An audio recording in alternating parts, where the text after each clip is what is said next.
श्री युधिष्ठिर ने भगवान कृष्ण से पूछा कि हे प्रभु, अश्विन मास के शुक्ल पक्ष की एकादशी का क्या नाम है तथा इसकी विधि क्या है और इसके करने से क्या फल मिलता है, सो सब विस्तार पूर्वक कहिए।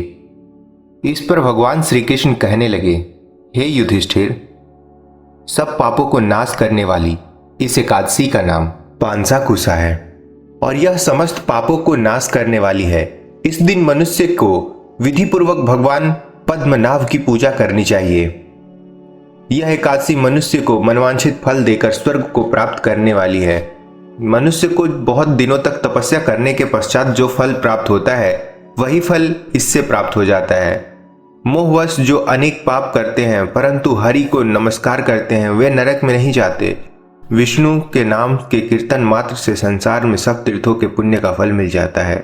जो मनुष्य सारंग धनुष को धारण करने वाले भगवान विष्णु की शरण में जाते हैं, उनको कभी भी यम की यातनाएं नहीं भोगनी पड़ती, वह यमराज के दंड से छूट जाते हैं। जो मनुष्य वैष्णव होकर शिव की और शैव होकर वैष्णव की निंदा करते हैं, वे अवश्य नरकवासी होते हैं। सहस्रों वाजपेय और अश्वमेघ यज्ञों से जो फल प्राप्त होता है वह फल इस एकादशी के व्रत से 16वें भाग के बराबर भी नहीं होता।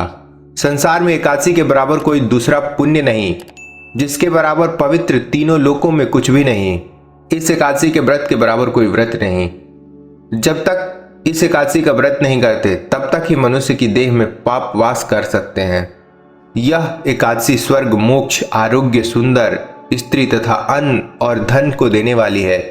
एकादशी के व्रत के बराबर गंगा, गाय, काशी, कुरुक्षेत्र और पुष्कर भी पुण्यवान नहीं है।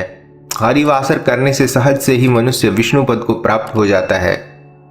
हे राजेंद्र, इस व्रत के करने से 10 पीढ़ी मातृपक्ष और 10 पीढ़ी पितृपक्ष, 10 पीढ़ी स्त्री पक्ष तथा 10 पीढ़ी मित्र पक्ष का उद्धार कर देते हैं। वह दिव्य देह धारण कर चतुर्भुज रूप हो, पीतांबर पहने और हाथ में माला लेकर गरुड़ पर सवार होकर विष्णु लोक को जाते हैं।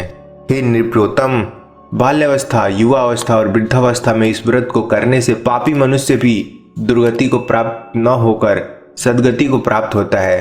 अश्विन मास के शुक्ल पक्ष की इस पांचाकुशा एकादशी का जो व्रत करते हैं वे अंत समय में हरिलोक को प्राप्त होते हैं तथा समस्त पापों से मुक्त हो जाते हैं। सोना, तिल, भूमि, गौ, अन्न, जल, छत्री तथा जूती दान करने वाला मनुष्य यमराज को नहीं देखता। जो मनुष्य किसी भी प्रकार के पुण्य कर्म किए बिना जीवन में दिन व्यतीत करता है, वह लुहार की भट्टी की तरह श्वास लेता हुआ निर्जीव के समान ही है।